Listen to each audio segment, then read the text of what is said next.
Hello, gentlemen. It's a beautiful sunny morning here in Chicago, and even better, I finally have my hands on this. 100,000 subscribers. Thank you so much. I'm good with words, but even I find it hard to express the gratitude and just sheer happiness that this whole project has given me. I never expected that we would be here by now, so we are, and I'm extremely grateful, and I thank each and every one of you, no matter how long you've been watching this channel, if it's nearly a year or 1 week, for contributing toward this and everything that we've achieved here. So this is going to be in the background of all my videos from now on. We may as well start with this one, which is going to be a Q&A for 100,000 subscribers. So I've got a bunch of questions to get through. I'm going to try and answer each one fairly concisely so that we can get through them. And I'm starting with questions that were submitted via the Gent Z community.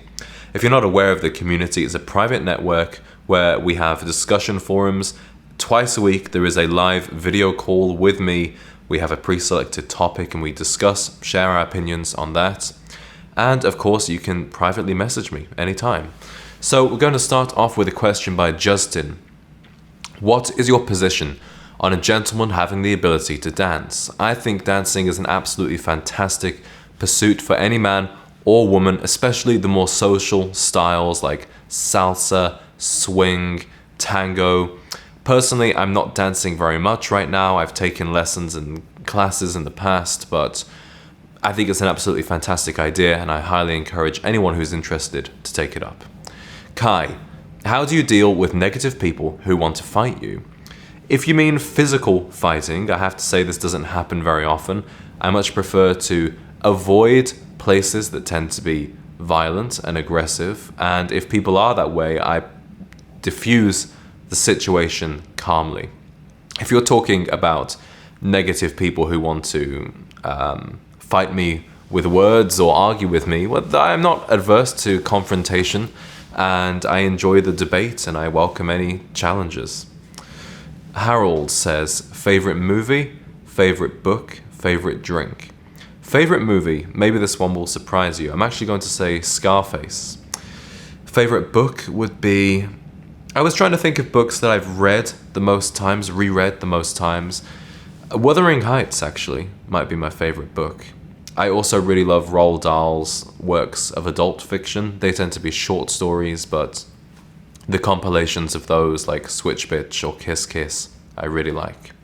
And favorite drink would be something whiskey related, maybe a whiskey cocktail like a Manhattan, or just a nice single malt Scotch, Irish or bourbon, neat or on the rocks. Mikkel, in some videos you have dropped some of your dream objects, such as a Mont Blanc fountain pen or an ST DuPont lighter. I would like to know other dream objects for you. Right now I'm not feeling particularly materialistic, and I wouldn't say my mind is geared or focused on obtaining any material objects, but I will say that my dream car has always been a Porsche 911 Carrera convertible. Flynn, what is your fitness routine and diet? Sorry if you hear a siren going past. My fitness routine is basically a push-pull legs split in the gym. I don't do any cardio except the fun kinds. And my diet, it varies a bit. I track calories, that's mostly and protein, that's how I maintain and make progress. But my diet really varies. Sometimes I'm in a very foodie mood. I want to enjoy pasta and cheese and these kind of delicacies. And other times I'm very strict and I'm eating my turkey and rice. But right now I've just been traveling for 2 weeks, so I enjoy healthy food, I enjoy real food, I don't like fast food, I don't like candy and sugar. So I just try to eat food that intuitively I know is good and eat the right amount of it. Matthias, how did you learn to play guitar and how do you see yourself in the future as a guitarist? I started playing when I was 9 years old, and although I had teachers here and there, I would say that it was pretty much ultimate guitar, tabs, YouTube videos, books even, and I taught myself. That's how I gained most of my skills. I have definitely not been as active with music in the last couple of years as I have been for most of my life, and I have been very busy with the channel, and I love that, and it feels like a creative outlet for me. There's the possibility in the future that as the channel becomes more successful and perhaps more settled, that I take some of my inspiration and I put it towards music again and be more of an artist. But right now, I play as a hobby and not much more. Max, what is your dream vacation destination? My dream vacation would be to do an American-style road trip throughout Europe. Perhaps take the car, get a great Mercedes convertible or something like that, from London all the way down through France to the bottom of Spain, back up across the west coast of Spain through Monaco down to Italy. Just eat fantastic food, see some great cities, meet some good people. Matthew, do you have any big regrets? I really do not, and I think it would be a terrible shame to have big regrets at the age of 26. Definitely have mistakes, but I wouldn't say regrets. Felix, 2 questions. Will you ever film a wardrobe tour? And favorite clothing company? I probably will film a wardrobe tour at some point. I just haven't felt like it was a particularly inspiring idea as of yet. My favorite clothing company, I'm sure you guys know I wear a lot of the same companies over and over again. Brooks Brothers, Suit Supply. For accessories, I'm really enjoying Fort Belvedere. You may have seen that I've done some sponsored videos with them lately, and that really emerged from my pure passion for the brand and friendship with Raphael. So Fort Belvedere is probably the name on my lips the most right now. Tudor, if women stumble upon your channel and see your content, as they do, what piece of advice would you give them, especially to younger women? I very deliberately don't try and give advice to women because I'm not one. I don't have their experiences. I don't know what it's like to be a woman. But I would say that a lot of the advice on my channel, although I'm talking about being a gentleman, it could very easily apply to being a lady. Or you can use your imagination to adapt it for women. For women, I would encourage them to improve themselves and have this higher ideal of themselves and work toward that. It's going to look very different to what that might be for a man, though. Okay, Thomas. If you could meet anyone from the past or present, who would you want to meet and what would you ask them? I really have never wanted to meet any of my heroes from the past. I wouldn't want to revive anyone who's dead, and it's like that old dinner party question. Who would you want sitting at your dinner party, alive or dead? What historical figures? And really, I wouldn't want any of them there. I had a dream that I met King Charles the other night, actually. He flew in his helicopter to one of our meetups and thanked me for creating more gentlemen. That was a pretty cool dream. Nathan asks, what are your thoughts on the use of crude or rude humor, whether laughing at it or using it? How and where would a gentleman draw the line? I don't believe that you get to choose your sense of humor particularly. And I have a rude sense of humor. I have a crude sense of humor, just like many other men. I have a very dark sense of humor as well, which has gotten me into trouble in the past.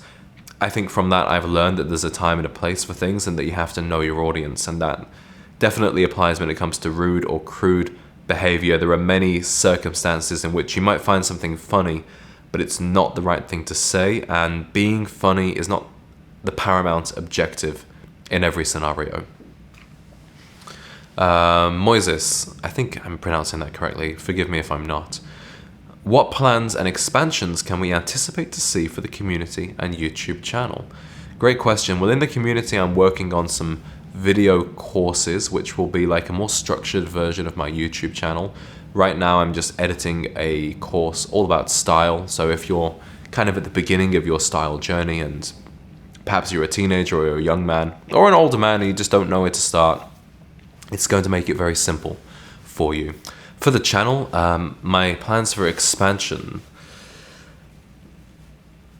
I don't set goals in terms of numbers of subscribers or things like that. I set goals for the quality of my content. And I think I will definitely continue to expand the remit of what this channel does, because it started off really just as style. There's only so many things that you can say or that I want to say about style, and I think it's much more important to focus on being a well-rounded, good man out there. Rosendo, how to build self-esteem and confidence, basically not being a pushover. This is not something I've ever struggled with, and I think if you do, there might be some deeper reasons behind your self-esteem and confidence that I would encourage you to explore. Maybe this is with some reading of certain books, maybe with therapy, maybe with journaling, but there might be a reason that you feel this lack of self-confidence. And yes, dressing well will help with that. Yes, becoming a better person. Yes, becoming more successful.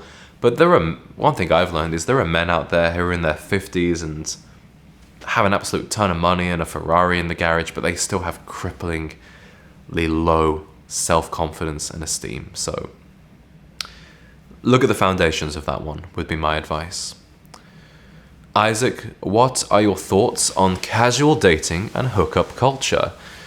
I don't actually particularly object to them, like I know that many of you guys do. I suppose in a way I am dating casually.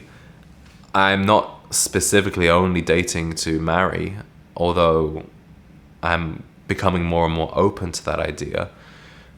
I think that casual dating and hookup culture has its pros and cons for both men and women. I don't think that you should engage in them if it doesn't appeal to you, but I also think that, how do I say this? I think some men have experienced rejection from women when they've tried to do the short-term dating or the hookup culture. They found it very brutal out there, and therefore they are now very opposed to it or see it as very immoral, kind of as a coping mechanism. Not necessarily what you're doing, if that's what you're asking, but I think it's okay to not be ready for marriage, but it's very much within our human nature as men to want to be around women, to want female company. So if the way that you figure those two things out right now is by casual dating, as long as the women that you're doing that with understand your intentions and they're okay with it, then I'm not ethically opposed to it, and I think you can do it like a gentleman. Okay, I've got to go blow my nose. I have a bit of a cold right now. Jeffrey, are your mother and father surprised at the path you are on, and particularly your role as a coach to other gentlemen? To what extent did they believe in your goal of creating the Gen Z community? I would say they might be somewhat surprised. I didn't tell them for a really long time. Actually, almost nobody knew about it for a long time. I didn't tell my parents about this until I quit my day job. So it was already somewhat successful by the time they found out, so there was no question of them believing in it or not believing in it. I am by no means a product of my parents. If you met my parents, you would not imagine that their son does what I do.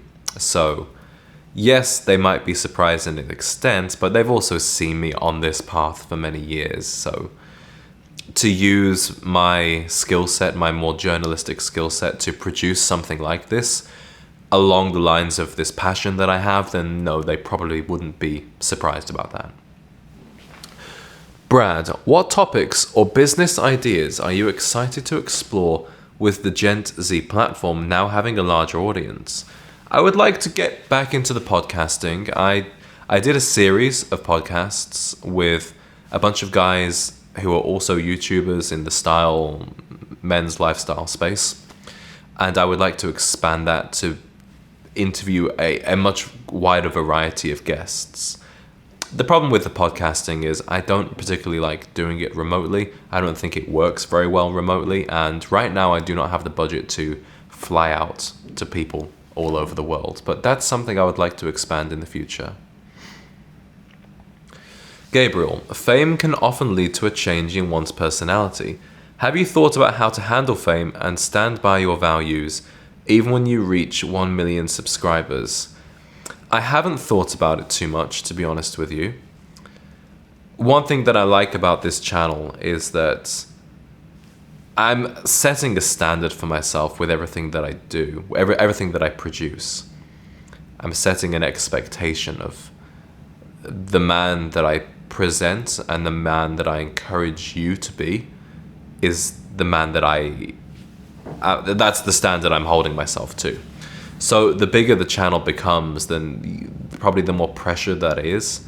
But I like the version, I like the ideal that I've created. So to stand by that is something that's, I think, will be positive in my life. I think even when you get to 1 million subscribers, it's not really fame.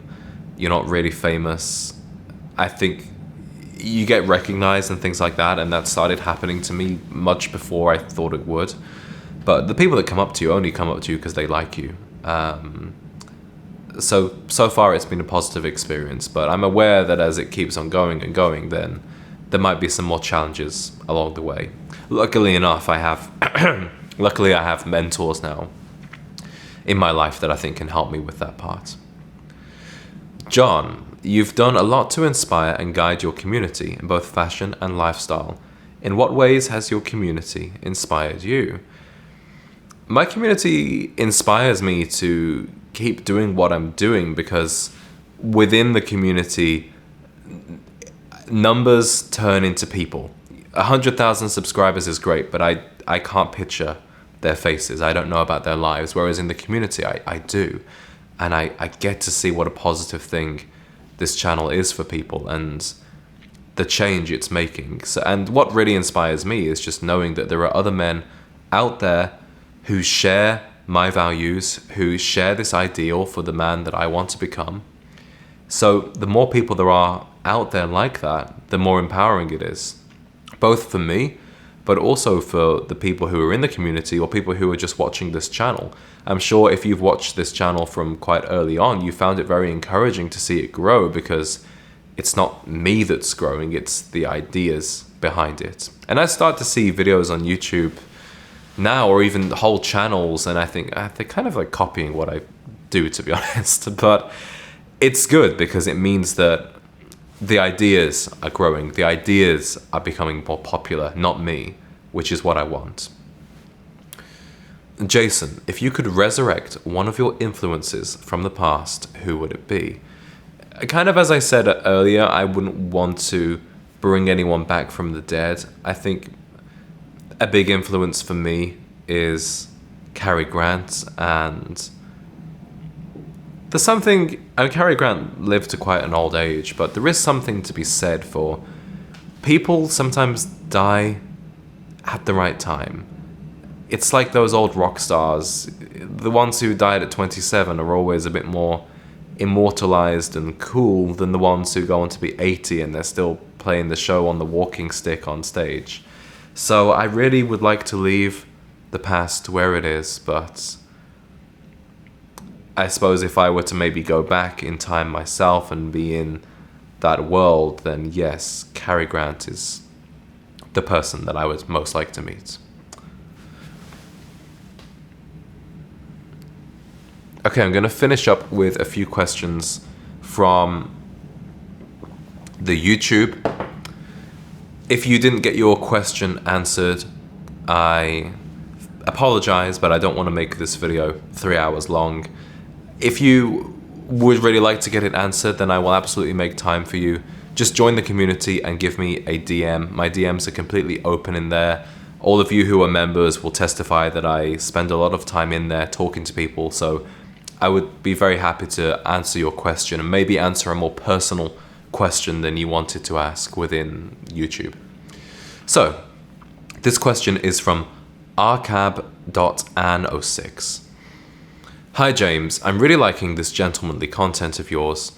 I see you go on a lot of dates and meet a lot of people, face lots of rejection, acceptance and criticism. You've seen a lot more of the world than I have. What would be your advice on emotional intelligence and how to not take things personally? I just turned 18, so I'd like to spend my upcoming 20s towards becoming a better gentleman. Well, thank you for your question, and I really like that my channel has resonated with you in that way and that you have this ideal. I think that emotional intelligence, it is something that comes with experience. It's hard not to take things personally. Obviously, I still do to some extent. I think I don't kill myself over it because I'm happy with who I am. And if somebody isn't happy with that, then that's okay, and I'm not particularly looking to change myself. But I think that confidence will come a bit more with time as well.